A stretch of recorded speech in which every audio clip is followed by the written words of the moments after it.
Bismillahirrahmanirrahim. Alhamdulillahirabbil alamin. Wassalatu wassalamu ala asyrafil anbiya wal mursalin wa ala alihi at-tahirin at-tayyibin wa ashabihil muntajabin al-mayamin. Assalamualaikum warahmatullahi wabarakatuh. Auladi rahimakumullah, ahlan wa sahlan bikum jami'an. Asakum fi sihatin wa afiyah.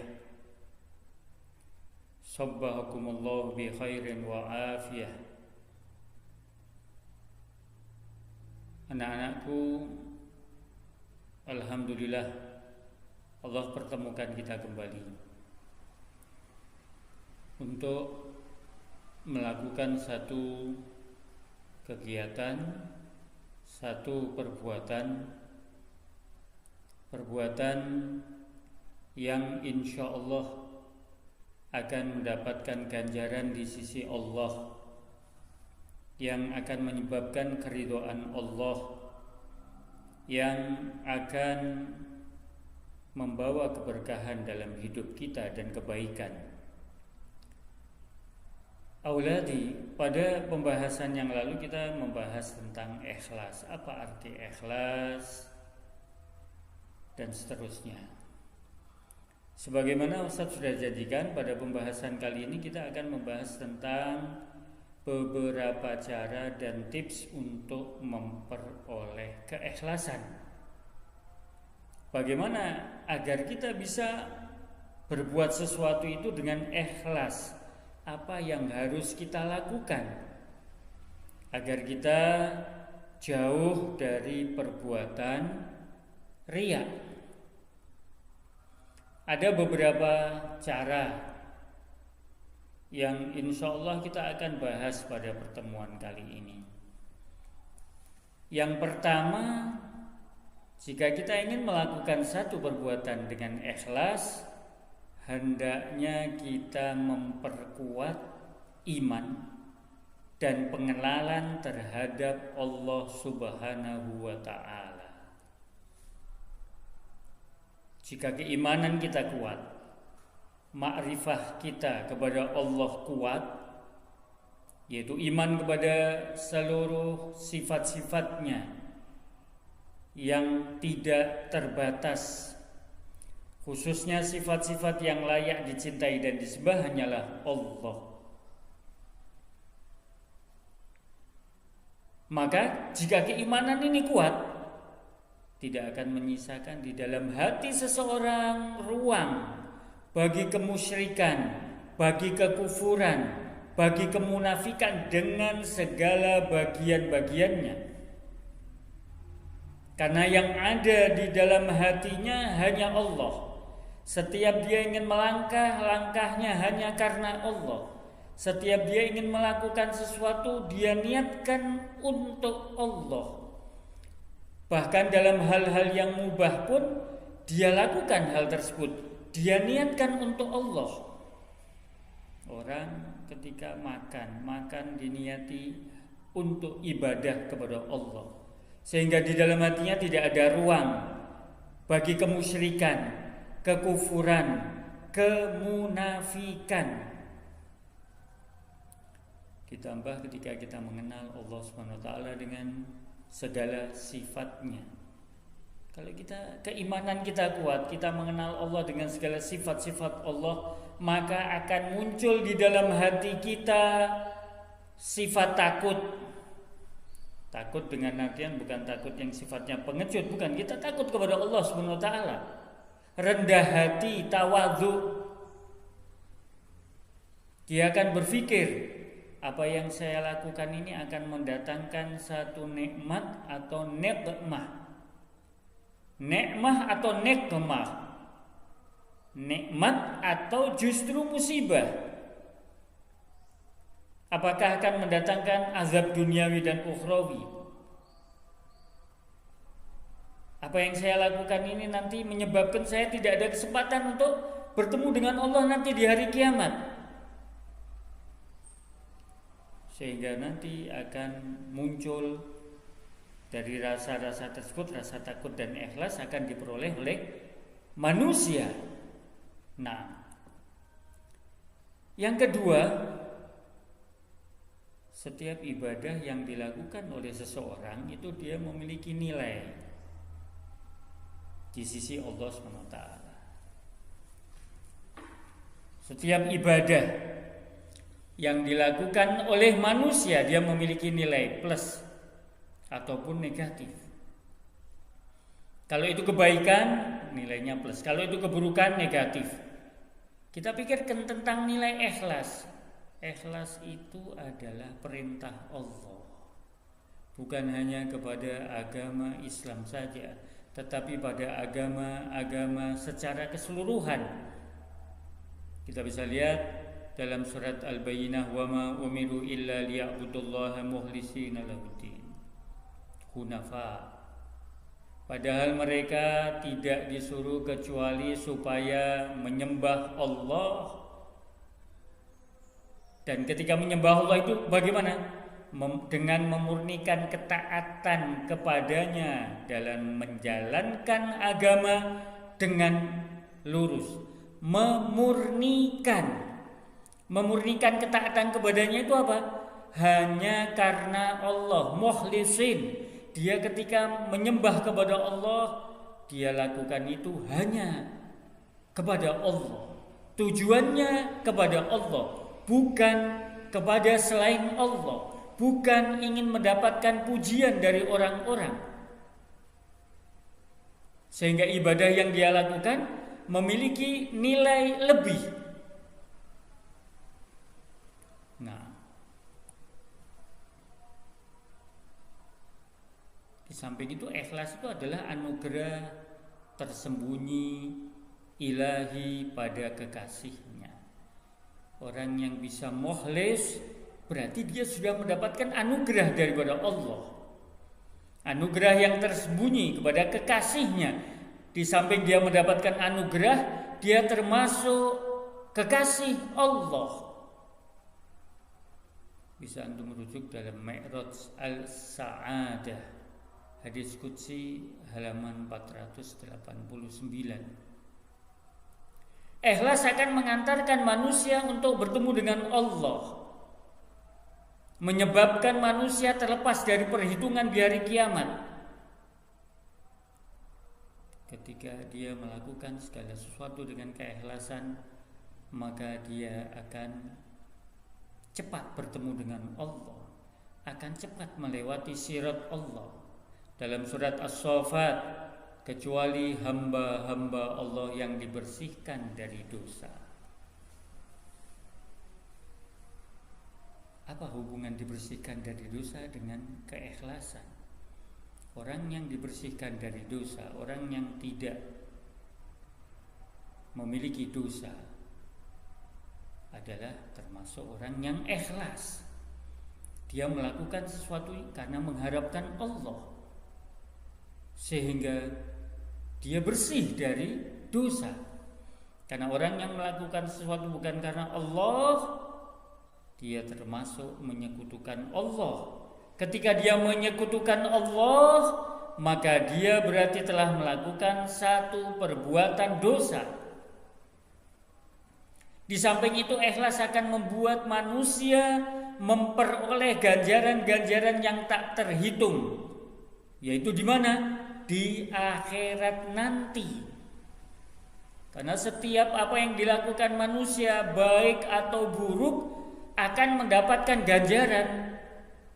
Surat As-Saffat ayat 39-40, juz 37. Dan kamu tidak diberi pembalasan melainkan terhadap kejahatan yang telah kamu kerjakan.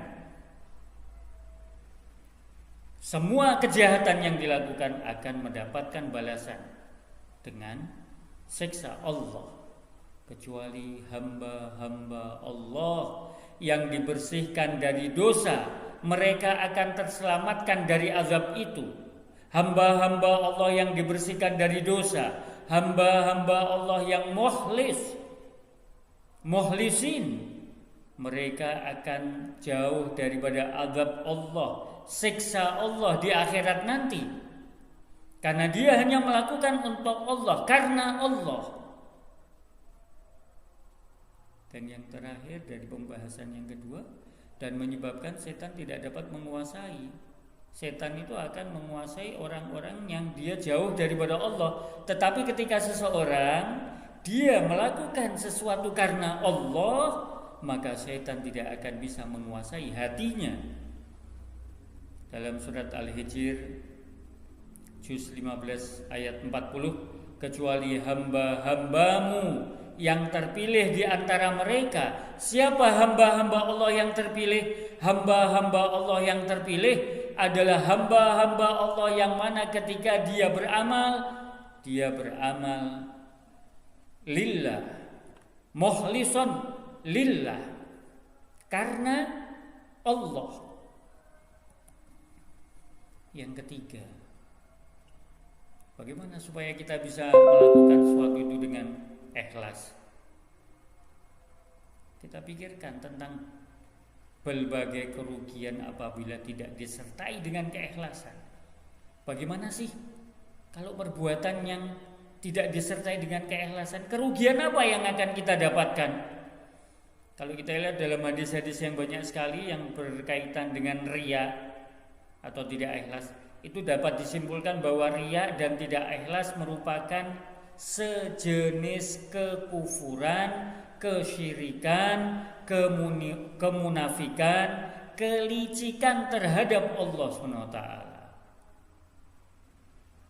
Asyirkul asghar, syirik yang kecil. Riya akan mendatangkan kemurkaan Allah. Orang yang tidak ikhlas, bukan keridhaan Allah yang dia dapatkan, kemurkaan Allah yang akan dia dapatkan. Membuat amalan-amalan, syafaat dan doa tidak diterima oleh Allah. Ini tugas antum nanti. Selesai pelajaran ini, antum harus cari hadis-hadis yang berkaitan dengan apa yang tadi Ustadz sebutkan. Kerugian itu apa saja? Tadi yang sudah kita sebutkan, yaitu riya merupakan kufur, kesyirikan, kemunafikan, kelicikan, membuat amalan kita tidak diterima oleh Allah, doa kita tidak diterima oleh Allah, dan lain sebagainya. Yang keempat, kesesuaian dan keselarasan penghambaan secara lahir dan tersembunyi, zahiran wa batinan. Ketika kita beribadah kepada Allah harus sesuai dan selaras, harus karena Allah. Jangan dohir kita seakan-akan kita karena Allah, tetapi batin kita mengatakan aku supaya mendapatkan pujian daripada fulan. Kesesuaian dan keselarasan ini harus dilakukan sedemikian sehingga kehadiran orang lain tidak akan memberi pengaruh pada penghambaan kepada Allah. Kita mau sholat di hadapan siapapun, di hadapan ustadz, di hadapan ulama, kalau kita sudah bisa menyesuaikan dan menselarasakan, yaitu penghambaan kita secara lahir dan batin, maka kita akan tetap mukhlis ketika beribadah. Tidak akan goyah kita. Kesesuaian dan keselarasan ini penting sekali. Nah, yang kelima, penghambaan pada seluruh dimensi, tidak setengah-setengah. Mengikuti perintah Allah pada seluruh kewajiban. Kalau kita ingin mendapatkan keikhlasan dalam perbuatan, kita harus mentaati, menjalankan perintah Allah secara keseluruhan, meninggalkan larangan Allah secara keseluruhan, mengerjakan seluruh yang dianjurkan, meninggalkan segala yang dimakruhkan, dan bahkan dalam menjalankan seluruh yang mubah.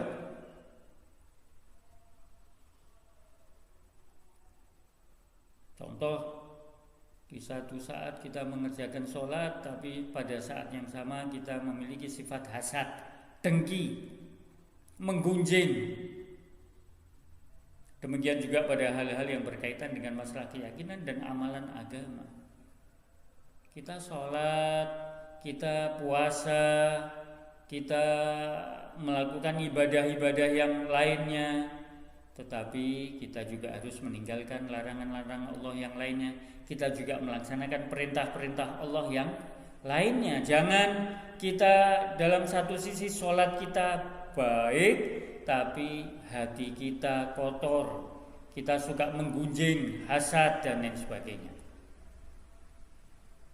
Yang keenam, kita harus merasa kerdil dan tiada berdaya dalam penghambaan.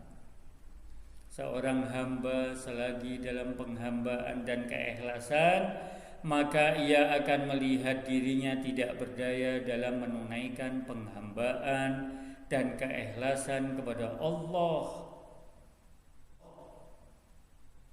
Jangan menganggap kita ini sudah melakukan ibadah ini berarti kita adalah sudah benar-benar baik. Perasaan kita anak ini sudah baik, anak sudah ibadah dengan benar.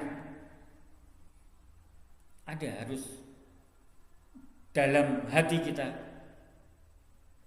ketika kita melakukan satu ibadah, kita harus menganggap diri kita tidak berdaya dalam menunaikan penghambaan dan keikhlasan kepada Allah. Oleh karena itu para nabi dan para wali Allah meski dengan tingkatan tertinggi keikhlasan dalam doa dan munajatnya memandang diri mereka tidak berdaya. Siapa yang akan melebihi para nabi dalam ibadah? Keikhlasan mereka, penghambaan mereka. Mereka pun masih memandang diri mereka tidak berdaya dalam menunaikan penghambaan yang semestinya kepada Allah. Karena itu wajar sekiranya Rasulullah bersabda sallallahu alaihi wa alihi, kami tidak menyembahmu sebagaimana mestinya engkau disembah. Kami masih penuh dengan kekurangan dalam penyembahan ini. Yang keenam, kita bisa memperoleh keikhlasan dengan berdoa. Doa merupakan media untuk memecahkan kebuntuan dan mengurai benang kusut segala problematika dunia dan akhirat. Ad-du'a silahul mu'min. Sebagian dari kebutuhan asasi dan abadi manusia tidak akan diperoleh kecuali melalui kanal doa dan penghambaan. Adakah kebutuhan yang lebih tinggi melebihi ikhlas dalam penghambaan kepada Allah? Karena itu imam saja, imam yang maksum, Allah sucikan dari dosa. Ketika memohon kepada Allah supaya dianugerahi keikhlasan dalam penghambaan, Tuhanku, ikhlaskanlah seluruh perbuatan kami dari riaknya orang-orang riak dan sum'ahnya orang-orang yang suka memperdengarkan kebaikan mereka, sehingga tiada satupun yang kami jadikan sebagai sekutumu dan tidak memilih selainmu. Kalau seorang imam dia berlaku seperti ini, padahal dia sudah dijamin kesuciannya, maka bagaimana dengan kita yang setiap hari kita tidak luput dari melakukan perbuatan dosa? Apakah kita akan menambah dosa-dosa kita dengan melakukan perbuatan tanpa didasari keikhlasan? Auladi rahimakumullah, marilah mulai saat ini kita berusaha dalam setiap perbuatan-perbuatan baik kita lakukan dengan keikhlasan. Jangan sampai perbuatan-perbuatan yang kita lakukan justru tidak mendapatkan balasan apapun daripada Allah dan sia-sia apa yang kita lakukan. Auladi rahimakumullah, mungkin ini yang bisa kita bahas pada pertemuan kali ini. Insyaallah kita akan bertemu kembali dan membahas pembahasan yang lain berkaitan dengan akhlak. Hadza minni, wassalamualaikum warahmatullahi wabarakatuh.